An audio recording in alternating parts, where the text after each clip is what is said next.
देखिए, आप सभी को अपने विचारों को अभिव्यक्त करना आना चाहिए। यदि आप अपने विचारों को, अपने ज्ञान को अभिव्यक्त नहीं कर पाएंगे तो निश्चित तौर पर पता कैसे चलेगा। दरअसल होता क्या है, जो आपके एग्ज़ाम है, एग्ज़ाम में दरअसल आपके डिसीजन मेकिंग को आंका जाता है। आमतौर पे हमें लगता है कि एक प्रश्न पूछा गया है, उसके 4 उत्तर पूछे गए हैं, और मेंस में आप देखते हैं कि उसी बात को आपको लिखना होता है। तो क्या आप अपने विचारों को लेकर स्पष्ट हैं, ये तो प्रारंभिक परीक्षा में पता चलता है, क्योंकि वहाँ पर तो आप खुद देखिए ना, प्रश्न भी है और उसके उत्तर भी वहीं पर लिखा हुआ है, बट उसमें से आपको सटीक आंसर देखना होता है और उसका उत्तर चयनित करना होता है। आईएएस के एग्ज़ाम में तो बहुत ज़्यादा कन्फ्यूज़न होता है। कई बार पहला भी सही होता है, दूसरा भी सही होता है, तीसरा भी सही होता है, चारों भी सही होते हैं। और अब तो प्रश्न भी ऐसा ही आता है, 1 युग्म सही है, 2 युग्म सही है, 3 युग्म सही है। तो विचारों की स्पष्टता प्रारंभिक परीक्षा में आपकी आंकी जाती है। बाकी मुख्य परीक्षा जो है, लेखन कला, यानी कि क्या जो कुछ भी आपने पढ़ा है उसको आप लिख करके भी अभिव्यक्त कर पाएंगे, क्या एक समय सीमा के अंदर अभिव्यक्त कर पाएंगे, ये जो है आपका आकलन जो है मुख्य परीक्षा में होता है। और मुख्य परीक्षा में यदि आप अपने विचारों को लिख करके अभिव्यक्त नहीं कर सकते, अपने नॉलेज को लिख कर अभिव्यक्त नहीं कर सकते, तो निश्चित तौर पर आप सभी के लिए बहुत जटिलता आपको हासिल होगी, मेंस आपका नहीं हो पाएगा। इसीलिए मैं कहता हूं कि अभ्यास कीजिए। अच्छा, मैं एक चीज़ आप लोगों को और बता देता हूँ। आप में से बहुत सारे बच्चे ऐसे होंगे जो अभी मेंस आंसर राइटिंग नहीं कर रहे होंगे, वो अपने विचारों को अभिव्यक्त करना सीखना ही नहीं चाहते। विचारों को बोल करके भी अभिव्यक्त किया जाता है। जो कुछ भी आप के पास है नॉलेज, यदि आपसे कोई पूछे तो उस पर आपका अपना खुद का एक पक्ष होना चाहिए, तथ्यों के साथ होना चाहिए, तार्किकता के साथ होना चाहिए। अब समस्या क्या है, आपके ने अभ्यास कितना किया लिखने का, आपने बोलने का कितना अभ्यास किया, आप कहाँ बोल रहे हैं, ये कई सारे पॉइंट हैं जो आप सभी को जब कभी भी आप लिखते हैं, जब कभी भी आप बोलते हैं, तो आपको ध्यान में रखना चाहिए। अब यहाँ पे 1-2 बिंदुओं पर मैं आप सभी से डिस्कस करना चाहूँगा, चर्चा करना चाहूँगा, सभी छात्रों के लिए बहुत महत्वपूर्ण है।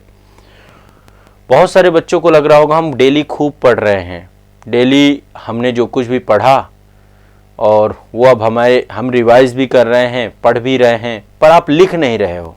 लिखने से डर इसलिए लग रहा है आपको कि मैं 40 मिनट तक कुछ समझ ही नहीं आ रहा क्या लिखूं। अभी तो मैं आपको 4 क्वेश्चन की आंसर राइटिंग करवा रहा हूं, तो यदि आप उन 4 क्वेश्चन को मैं खुद चूंकि पढ़ा के जाता हूं तो आप लोग बहुत सारे पॉइंट लिख लेते होंगे। जब आंसर राइटिंग करने आपका जाना होता होगा तो आपका पूरा का पूरा दिमाग डिस्टर्ब होने लगता होगा, मन में उलझन होने लगती होगी। ये बात बिल्कुल तय है और होनी भी चाहिए मन में जो है आपके उलझन, क्योंकि भाई आप जो कुछ भी पढ़ रहे हैं यदि आप लिख नहीं पा रहे हैं तो इस एग्ज़ाम में नीड है लिखने की। ध्यान रखिएगा, आईएएस और स्टेट पीसीएस एग्ज़ाम में बिना लिखे आपका सिलेक्शन नहीं होगा। तो मैं सिर्फ आपको इतनी ही बात आप लोग को बताना चाहता हूं कि जितने भी बच्चे हैं जो कुछ भी याद कर रहे हैं, यदि आप उसे अभिव्यक्त नहीं कर पा रहे हैं तो भी आप परीक्षा में बहुत बेहतरीन प्रदर्शन नहीं कर पाओगे। अब कोई कहे कि सर लिखें कैसे, तो लिखने का अभ्यास ही लिखना सिखा पाएगा। आपने जब पहले, आप लोगों में से बहुत सारे लोगों के साथ ऐसा रहा होगा कि वर्तमान में आज वो 4 पहिया गाड़ी चला लेते होंगे, 2 पहिया गाड़ी चला लेते होंगे, साइकिल चला रहे होते होंगे, लेकिन एक समय ऐसा था कि आपको नहीं आती थी और जब आपने सीखा था तो आपने साइकिल कोई प्रैक्टिकली नहीं सीखा था कि आपने प्रैक्टिकल भी देख लिया हो कि ऐसे गाड़ी साइकिल चलेगी, ऐसे जो है आपकी 4 पहिया गाड़ी चल जाएगी, ऐसे आपकी मोटरसाइकिल चल जाएगी, ऐसे नहीं सीखा था आपने साइकिल उठाई थी और उसको चलाने का अभ्यास किया था, आपने एक बैलेंस क्रिएट करने की कोशिश की थी। सेम यही कार्य आपके लेखन शैली के साथ है, आपको लिखना पड़ेगा। जब आप लिखेंगे तो धीरे धीरे आपको कमियां पता चलेंगी, कमियों में आप सुधार करेंगे। जैसे एक कमी आपको यह पता चल सकती है कि मैं तो लिख ही नहीं पा रहा हूं, मुझे आता है, आने के बावजूद भी मैं लिख नहीं पा रहा हूं। रीजन इसके पीछे था कि कभी लिखने के लिए आप बैठे ही नहीं। अच्छा, एक चीज और बताओ, हिंदी माध्यम बनाम इंग्लिश माध्यम एक बहुत बड़ा ये मुद्दा बना रहता है। आपको पता है इंग्लिश माध्यम वालों के पास एक प्रिविलेज रहता है। किस चीज का प्रिविलेज रहता है? क्योंकि जब वो जिस स्तर से वो पढ़ के आए हुए हैं, जो हमारे देश में एक बहुत बड़ा दुर्भाग्य है कि एकेडमिक स्तर पे जो इंग्लिश मीडियम है आपका, चाहे वो 10th हो, चाहे 12th हो, या फिर आगे चल के ग्रेजुएट करते हैं, वहां पर बहुत सारे असाइनमेंट करना होता है उनको, रेगुलर असाइनमेंट करते हैं, रेगुलर आंसर राइटिंग करते हैं, रेगुलर लिखते हैं। हिंदी माध्यम में थोड़ा सा अपेक्षाक्रम इसको लेकर के कम जो है ध्यान दिया जाता है। बच्चे की लेखन शैली, बच्चा कैसे रचनात्मक तरीके से लिख रहा है। इंग्लिश मीडियम में प्रॉपर आपको एसे वगैरह सब कुछ आपको उस अवधि में लिखवाया जाता है, प्रॉपर आपकी रचनात्मकता पे ध्यान दिया जाता है। अब देखिए, एक अभ्यास वहां किया गया 10th 12th में इंग्लिश मीडियम का बच्चा करके आया, फिर ग्रेजुएशन में भी प्रॉपर लिख के आया है। लेकिन वही हिंदी माध्यम में जब आप तैयारी करते हैं, आप लिखते ही नहीं है किसी भी चरण में। एग्जाम के टाइम पे आप लिख आए, और एग्जाम के टाइम पे वहां पे तो पासिंग मार्क के लिए आपको लिख के आना है, यहाँ पे आपको सिलेक्शन के लिए लिखना है। तो मुद्दा यह है कि आपने लिखने का अभ्यास कितना किया है। अच्छा चलो, वहां पे नहीं लिख पाए तो क्या आज कर रहे हो आप लिखने का अभ्यास? आज कर रहे हो आप? आज लिख रहे हो? क्या आप लिख रहे हो तो कितना लिख रहे हो, कितने जद्दोजहद कर रहे हो? मैं ऐसे बहुत सारे बच्चों को जानता हूं जिन्होंने लिखना बिल्कुल नहीं सीखा था, वो समय के साथ लिखना चालू किए और लिखते लिखते लिखते बहुत पारंगत हो गए। इसलिए मेरा हाथ जोड़ करके आप सभी से विनम्र आग्रह है, हिंदी माध्यम के सारे बच्चे अब तभी चयनित होंगे, तभी आपका सिलेक्शन होगा जब आप लिखना प्रारंभ करेंगे। बिना लिखे किसी का सिलेक्शन नहीं होगा, बिना अपनी बातों को अभिव्यक्त किए किसी का सिलेक्शन नहीं होगा। इसलिए मेंस को गंभीरता पूर्वक लीजिए, लिखना चालू करिए, एक प्रण लीजिए, एक संकल्प लीजिए कि जब तक प्रतिदिन 4 क्वेश्चन नहीं लिख लूंगा मैं सोऊंगा नहीं, मुझे नींद नहीं आनी चाहिए। प्रण ले लीजिए पर डे का। खाना खाते हो ना?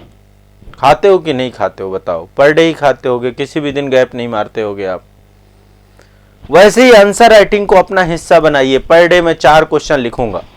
मेरे आंसर राइटिंग सेशन पे आपको मैं क्वेश्चंस दे करके जाता हूं।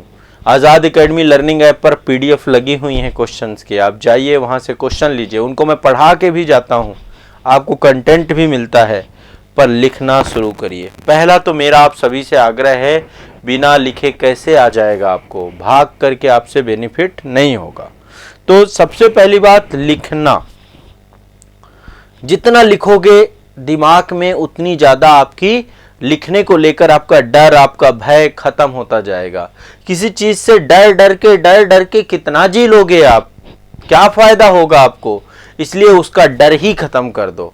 लिखने का लड़ो, लड़ाई लड़ो। अच्छा एक चीज और, कंटेंट को लेकर इशू होता होगा कि सर कंटेंट उस समय ब्लैंक हो जाता है मेरा दिमाग, तो उस ब्लैंकनेस की भी प्रैक्टिस करनी पड़ेगी। ब्लैंकनेस की कंडीशन में कुछ तो विचार आ रहे होंगे, कुछ तो भाव आ रहे होंगे, कुछ तो आप थोड़ा सा गाइड करने के लिए हो सकता है कि 5 मिनट पहले पढ़ लो, उसको पढ़ने के बाद फिर बैठ करके लिखो। शुरुआत में तो कहीं से तो स्टार्ट करना पड़ेगा। मैं कह रहा हूं चलो सामने कंटेंट रख के ही लिख लो, लिखो तो सही, करना तो चालू करो, किसी भी स्तर पे स्टार्ट करो। धीरे धीरे ऐसी स्थिति आएगी कि आप आयोग के लेवल पे आ जाओगे। साल लग सकते हैं, 1.5 साल लग सकते हैं। अब जो नहीं लिखना चाहता वो कहता है कि मैं एग्जाम हॉल पे ही जाके लिखूंगा, आपका कुछ नहीं हो पाएगा। आप इस एग्जाम से बाहर हैं, आप उस रेस में ही नहीं हैं। जो लिख रहा है, जो आंसर राइटिंग कर रहा है, वो इस रेस में सम्मिलित होने की पूरी कोशिश कर रहा है। आप इस रेस से बाहर हैं। यदि आप लिख नहीं रहे हैं तो पहले इस बात को समझिए कि क्या आप इस रेस का हिस्सा हैं। यूपीआईएएस और पीसीएस की रेस इतनी आसान नहीं है, आपको लिखना जरूरी है। पहला तो एक ये पक्ष है कि बिना लिखे आपका कल्याण नहीं हो सकता। आज चलो सुबह सुबह की बात है, मॉर्निंग में आज हम क्लास ले रहे हैं। आज मेरे साथ संकल्प करो कि प्रतिदिन बिना लिखे नहीं सोओगे। मुझे नहीं पता आप कितने बजे लिखोगे, आप सुबह लिखोगे, शाम लिखोगे, जितने बजे भी लिखोगे आपके ऊपर है, पर बिना लिखे नहीं सोओगे आप। 4 क्वेश्चन पर डे। और अभी तो मैं संडे को आपको 20 क्वेश्चन का प्रैक्टिस सेट देने जा रहा हूं। 20 क्वेश्चन आपको लिखने हैं संडे को। कितने क्वेश्चन लिखने हैं? 20 question Sunday to Sunday, 20 question. 3 घंटे बैठो, लड़ाई लड़ो, अपने खिलाफ लड़ना पड़ेगा। मन नहीं कर रहा तो मन मार के बैठना पड़ेगा। तो आज जो है सभी लोग मन में विचार ले लो कि अब मुझे लिखना आप शुरू कर देना है। मैं ऐसे थोड़ा ना बोल रहा हूँ बच्चों, यदि लिखने की ज़रूरत नहीं होती तो शायद मैं कभी आपको आंसर राइटिंग की प्रैक्टिस भी नहीं करवाता। पर मुझे पता है कि एग्ज़ाम लिखने वालों का है, जो लिख रहे हैं वो सिलेक्ट हो रहे हैं। 90% स्टूडेंट नहीं लिखता है, ये सच्चाई है। 90% स्टूडेंट नहीं लिखता है और 90% वो सिलेक्ट भी नहीं, वो रेस में नहीं। सिर्फ 10% स्टूडेंट है जो लिख रहे हैं और वो उनको पता है, उनको की फैक्टर पता है। इस रेस की चाबी है, कुंजी है। यदि आप सिलेक्शन चाहते हो तो बिना लिखे सिलेक्शन नहीं होगा। लिख लो, बिना लिखे आपका सिलेक्शन नहीं होगा। पहली बात तो ये।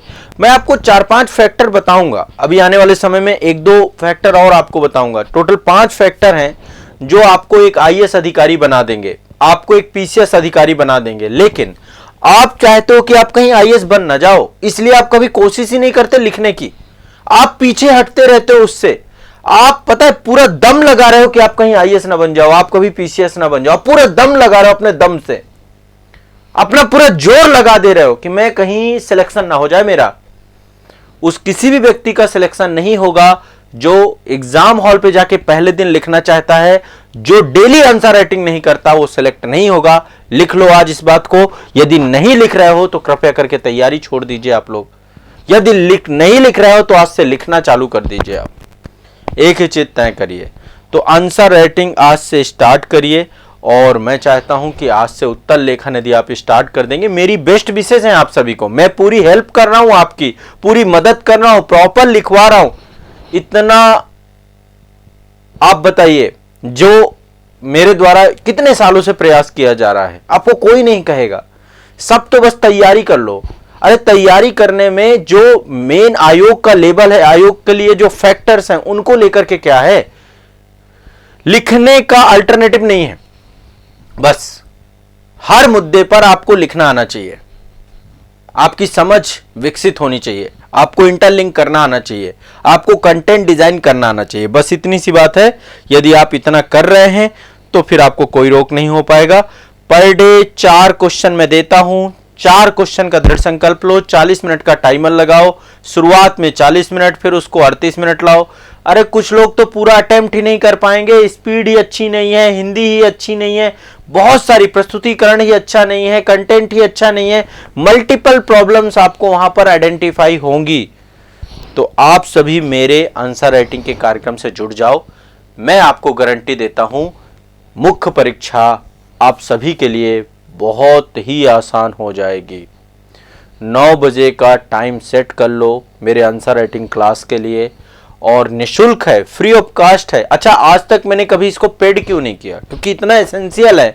मैं चाहूं तो मैं पेड कर दूं। मैं चाहता हूं हर हिंदी मध्यम का बच्चा लिखे। हर हिंदी में कैसे भी करके लिखो, आप लिखना तो शुरू करो। कभी ये बाधा ना आ जाए आपके उसमें कि भैया मेरे पास पैसे नहीं तो मैं आंसर राइटिंग का कोर्स नहीं ले सकता हूं। इसलिए मैंने कभी उसको पेड किया ही नहीं, हमेशा फ्री रखा। कि कोई तो, अब जितने लोगों ने लिखा वो सब जानते हैं कि उन्होंने क्या हासिल किया इस क्लास से, इस सेशन से। क्या उन्होंने सिलेक्शन हासिल किया है, उन्होंने सिलेक्शन हासिल किया है, उन्होंने कॉन्फिडेंस हासिल किया है। और जो लिख रहे हैं, मैं गारंटी देता हूं आप भी सिलेक्ट होंगे। कुछ और भी चीजें जरूरी हैं, उन पे भी मैं बात करूंगा आने वाले सेशन पे। लेकिन आईएएस बनना है तो लिखना पड़ेगा।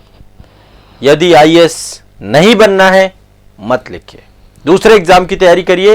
पीसीएस बनना है तो लिखना पड़ेगा, अन्यथा कुछ और तैयारी कर लीजिए जहां पे टिक मार्क आ जाए, ये सारी चीज आ जाए। तो आज से लिखना स्टार्ट कर दीजिए सभी लोग। यहां पे देखिए, आप में से बहुत सारे बच्चे हैं जो आंसर राइटिंग किया है और उनको फायदा हुआ है। आप में से ही आप कमेंट सेक्शन में देख सकते हैं, चैट में बहुत सारे बच्चे हैं जो कि जिन्होंने आंसर राइटिंग को लेकर के काम किया है। तो इसलिए मैं आप सभी को ये सलाह देता हूं अपने तरफ से कि उत्तर लेखन ही आपका चाबी है, पहली चाबी है। 5 टोटल चीजें हैं, यदि आप उनको रिपीट कर रहे हैं, रेगुलर कर रहे हैं, आप सेलेक्ट हो जाओगे। जिसमें पहली चीज आंसर राइटिंग है, मैं पहले टॉप में रखता हूं इसको। दूसरी चीज जो है वो मैं आने वाले सेशंस पे बताऊंगा कि दूसरी चीज क्या है, ठीक है, अगले सेशंस पे डिस्कस करूंगा। इसलिए ये सही मौका है, सही समय है आंसर राइटिंग प्रारंभ करने का, ठीक है। चलिए।